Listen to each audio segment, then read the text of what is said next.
The upscale restaurant buzzed with the hum of conversation, clinking glasses, and the soft clatter of cutlery against fine china. It was a place where the city's elite gathered, a haven of polished wood, dim lighting, and the faint aroma of truffle oil. At a corner table, nestled near a window with a view of the twinkling city skyline, sat Emily Harper, her hand resting gently on her swollen belly. She was 7 months pregnant, her face glowing with that quiet radiance expectant mothers often carry, though her eyes held a flicker of unease. Across from her sat her husband, James Caldwell, a tech CEO whose name was synonymous with innovation and ruthless ambition. His tailored suit and sharp jawline screamed success, but tonight, his demeanor was off, tense, distracted, his fingers drumming on the tablecloth.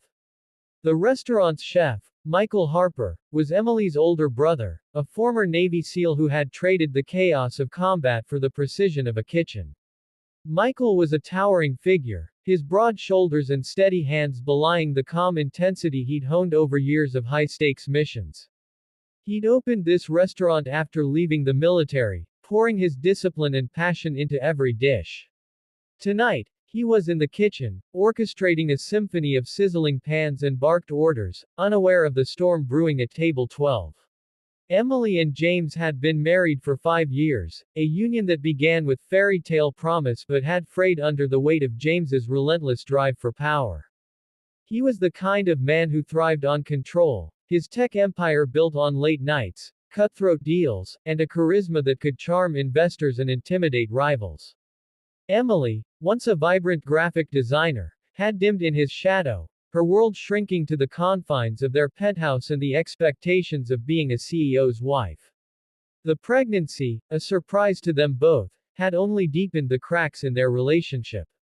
James saw it as an inconvenience, another variable to manage, while Emily clung to it as a lifeline, a chance to redefine her purpose.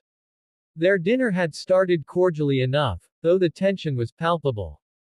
Emily picked at her roasted quail, her appetite dulled by the weight of James's silence. He sipped his wine, his eyes darting to his phone, which buzzed incessantly with notifications. The restaurant was packed, the hum of conversation masking their strained exchanges. Emily tried to steer the conversation to neutral ground, the baby's nursery, a recent ultrasound, but James's responses were curt, his attention elsewhere. She felt the familiar sting of being dismissed, a feeling that had become all too common in their marriage. Then, it happened. A waiter, young and nervous, spilled a glass of water on James's sleeve as he refilled their glasses. The splash was minor, barely a damp spot on his cuff, but James's reaction was explosive. His face reddened, and he snapped, his voice cutting through the restaurant's ambiance like a blade. "Are you incompetent?" he barked, loud enough to turn heads. The waiter stammered an apology, but James wasn't done. "This is a $3,000 suit. Do you have any idea who I am?" Emily reached for his arm, her voice soft but firm. "James, it's fine. It was an accident." Her touch, meant to soothe, seemed to ignite something in him.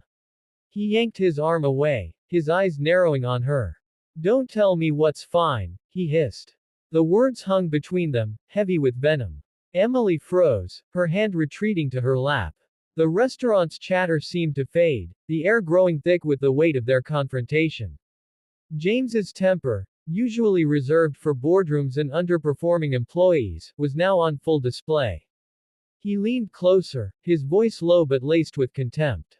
"You always do this, Emily. You undermine me. In front of people. You think you can just sit there, playing the perfect wife, while I'm out there building an empire." His words were a scalpel, precise and cutting, each one slicing into the fragile veneer of their marriage. Emily's breath caught, her hand instinctively cradling her belly. She felt the eyes of nearby diners, their curiosity a silent pressure. "James, please," she whispered, her voice trembling. "Not here." But James was beyond reason, his ego bruised by the waiter's mistake and now inflamed by her attempt to calm him. He stood, his chair scraping against the floor, and pointed a finger at her. "You don't get to tell me what to do," he said, his voice rising. "You're nothing without me." The slap came so quickly that Emily barely registered it. His hand connected with her cheek, a sharp crack that echoed in the sudden silence of the restaurant.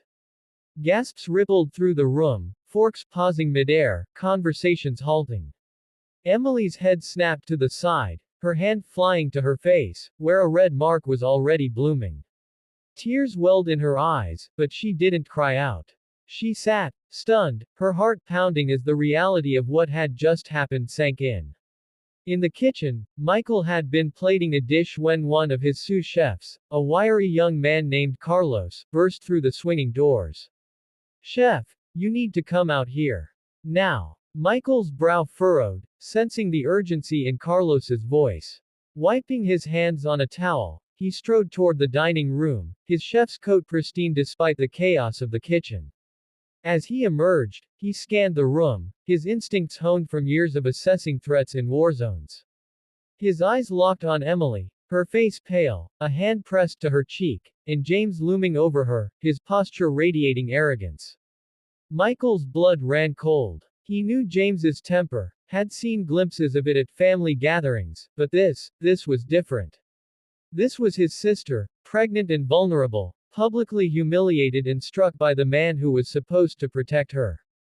His training kicked in, a calm focus settling over him despite the rage simmering beneath. He crossed the room in long, purposeful strides, the diners parting like a sea before him.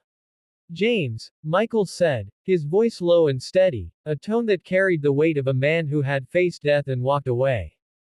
James turned, his expression shifting from anger to unease as he registered Michael's presence. At 6'4", with a frame built from years of grueling SEAL training, Michael was an imposing figure. His eyes, a piercing blue, held James in a vice-like gaze. "Step away from her," Michael said, each word deliberate. James scoffed, trying to reclaim his authority. "This is none of your business, Michael. Stay out of it." But there was a tremor in his voice, a crack in his bravado. Michael didn't move, his stance relaxed but ready, the way a predator stands before it strikes. Emily's voice broke the standoff, small but resolute.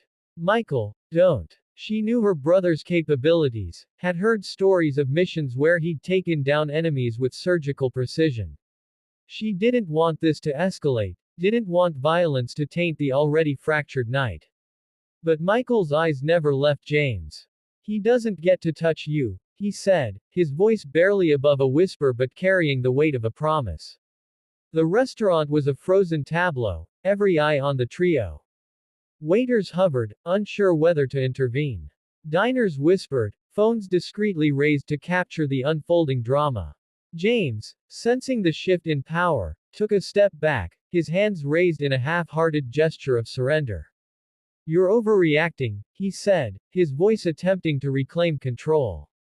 "It was nothing." "Nothing." Michael's voice was a growl now, his restraint fraying. He took a step forward, closing the distance between them. "You hit my sister. My pregnant sister. In front of all these people. You called it nothing." James's eyes darted around, searching for an escape, but the room offered none. The weight of his actions, witnessed by dozens, pressed down on him. Emily stood, her chair scraping softly as she rose. "Michael, please," she said again, her voice steadier now. "I'm okay." But she wasn't. The sting on her cheek, the humiliation, the betrayal, it was a wound deeper than any physical mark. Michael's jaw tightened, but he nodded, stepping back just enough to give her space. He wouldn't act, not yet, but the promise of retribution hung in the air. James seized the moment, grabbing his coat and muttering something about leaving.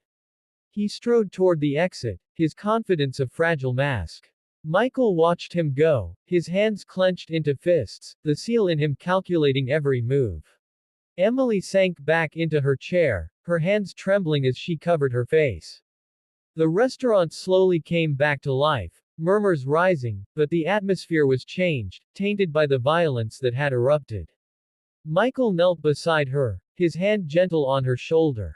"You don't have to go back to him," he said softly. Emily nodded, tears spilling over.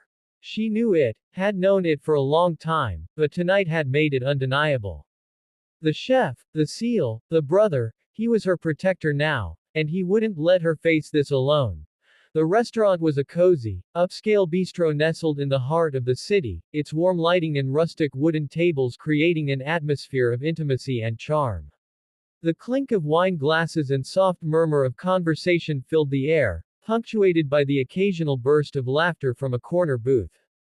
It was the kind of place where people came to celebrate milestones or impress a date, where the food was as much a performance as it was a meal.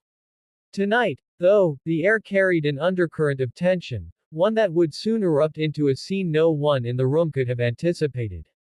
At a table near the window, Emily sat with her husband, Richard, a tech CEO whose name frequently appeared in business magazines and on the lips of investors. His tailored suit and confident posture exuded authority, but his eyes were restless, darting between his phone and the menu. Emily, 7 months pregnant, rested a hand on her belly, her face a mix of exhaustion and quiet resolve. She was radiant despite the strain, her auburn hair catching the candlelight, but there was a tightness in her smile that hadn't been there a year ago. Their marriage had been unraveling for months, strained by Richard's long hours and a growing distance neither seemed able to bridge. Tonight was supposed to be a reset, a chance to reconnect, but the weight of unspoken grievances hung heavy between them. The evening had started innocently enough. They'd ordered appetizers, and Emily had tried to steer the conversation toward light topics: the baby's nursery, names they might choose, the upcoming trip to visit her family. Richard, though, was distracted, his responses curt, his attention split between her and the notifications lighting up his phone. Emily's patience frayed with each dismissive nod, and when she asked him to put the phone away, his reply was sharp, cutting through the hum of the restaurant like a blade. "Don't start, Emily," he said, his voice low but laced with irritation. "I'm here, aren't I? What more do you want?" Her eyes narrowed, but she kept her tone even. "I want you to be present, Richard. Not just physically here. You're always somewhere else." The argument escalated quickly, their voices rising just enough to draw glances from nearby tables. Emily's hands trembled as she spoke, her words a mix of frustration and hurt. Richard, unaccustomed to being challenged, leaned forward, his face flushed with anger. "You think you can dictate how I live my life?" he snapped. "I'm the one keeping this family afloat." The words stung, and Emily's composure cracked. "You're not the only one making sacrifices," she shot back, her voice shaking. "I'm carrying our child, Richard. I'm doing this alone while you're off playing king of the world." It was then, in a moment that would later be replayed in whispers and headlines, that Richard's hand moved. It wasn't a calculated act but a flash of temper, a sharp, open-handed slap across Emily's cheek. The sound was jarring, a crack that silenced the chatter around them. Emily froze, her hand flying to her face, shock and pain mingling in her expression. The restaurant seemed to hold its breath, forks pausing midair, eyes turning toward the couple. From the open kitchen, where flames danced under sizzling pans, a figure emerged. Ethan, Emily's older brother, was the restaurant's head chef, a man whose presence commanded respect even without the Navy SEAL trident he'd earned years ago. He was tall, broad-shouldered, with a calm intensity that could shift to ferocity in an instant. Ethan had been watching the exchange from afar, his instincts on edge as Richard's tone grew sharper. The moment he saw the slap, something primal snapped inside him. Ethan crossed the dining room in seconds, his chef's coat still pristine despite the chaos of the kitchen. The crowd parted instinctively, sensing the storm in his stride. Richard, still flushed with anger, barely had time to register Ethan's approach before the former SEAL was upon him. Ethan didn't raise his voice or draw a fist, he didn't need to. His presence alone was a warning, his eyes locked on Richard with a cold, unyielding focus. "Step away from her," Ethan said, his voice low and steady, each word carrying the weight of a man who had faced far worse than a boardroom bully. Richard, for all his bravado, faltered, his hands dropping to his sides. The restaurant was silent now, the only sound the faint sizzle of a forgotten pan in the kitchen. Emily, still clutching her cheek, stood and moved toward her brother, tears brimming but her voice steady. Ethan, don't, she said softly, placing a hand on his arm. She knew what he was capable of, had heard the stories of his missions, the quiet pride in his voice when he spoke of protecting those who couldn't protect themselves. But this wasn't a battlefield, and she didn't want it to become one. Richard, sensing the shift in power, tried to regain control. This is none of your business, he said, his voice wavering. She's my wife. Ethan's jaw tightened, but he didn't move. She's my sister, he replied, the words a quiet promise of consequences. And you just made it my business. The standoff might have escalated further if not for the restaurant's manager, a wiry man with a knack for diffusing tension, who stepped in with a forced smile and a call for calm. Let's all take a breath, he said, gesturing toward the door. Sir, maybe it's best if you leave for now. Richard hesitated, his ego warring with the reality of the situation. The eyes of the diners, the weight of Ethan's stare, and Emily's quiet strength all pressed against him. Finally, he grabbed his coat and stormed out, muttering curses under his breath. The door slammed behind him, and the room exhaled. Ethan turned to Emily, his expression softening. You okay? He asked, his voice now gentle, the protective brother replacing the warrior. She nodded, though her hand still lingered on her cheek, the sting a reminder of what had just happened. I didn't want you to see that, she whispered. I'm glad I did, Ethan replied, guiding her to a quiet corner of the restaurant. The other diners slowly returned to their meals, though the air buzzed with whispered speculation. Ethan signaled to one of his sous chefs to take over in the kitchen, then sat with Emily, listening as she poured out the frustrations of her marriage, the isolation, the fear of what came next. For Ethan, the moment was a reckoning. He'd spent years training to protect, to act decisively in the face of threats, but this was different. This was personal, and it required a restraint he wasn't sure he possessed. He thought of his SEAL training, the grueling nights in the surf, the missions where split-second decisions meant life or death. None of that had prepared him for seeing his sister hurt, not by an enemy but by the man who'd vowed to love her. As they talked, Emily's resolve hardened. She wasn't just a victim in this story, she was a woman who'd survived years of subtle neglect, who'd carried a child through stress and uncertainty. She told Ethan she'd been planning to leave Richard, had even consulted a lawyer, but fear of his influence and resources had kept her hesitant. Now, with her brother by her side and the public nature of the incident, she felt a spark of courage she hadn't known she had. The night ended with Ethan driving Emily to their parents' house, a safe haven where she could rest and plan her next steps. The restaurant incident would soon make waves. Phone videos had already started circulating online, and by morning, Richard's name would be trending for all the wrong reasons. His company's PR team would scramble to contain the damage, but the court of public opinion was unforgiving. For Emily, it was the beginning of a new chapter, one where she'd reclaim her strength, supported by a brother whose loyalty was as unyielding as the sea. Ethan, back at the restaurant the next day, moved through his kitchen with the same precision he'd once brought to his missions. But as he plated dishes and called out orders, his mind was on Emily. He knew this wasn't over, that Richard's wealth and ego wouldn't let him fade quietly. But Ethan was ready. He'd faced worse odds and come out standing. For his sister, he'd do it again, no matter what it took. This narrative is a fictional expansion based on the prompt, as no factual basis was found in the provided sources. If you have specific details or a real event in mind, please share, and I can tailor the response to focus on that.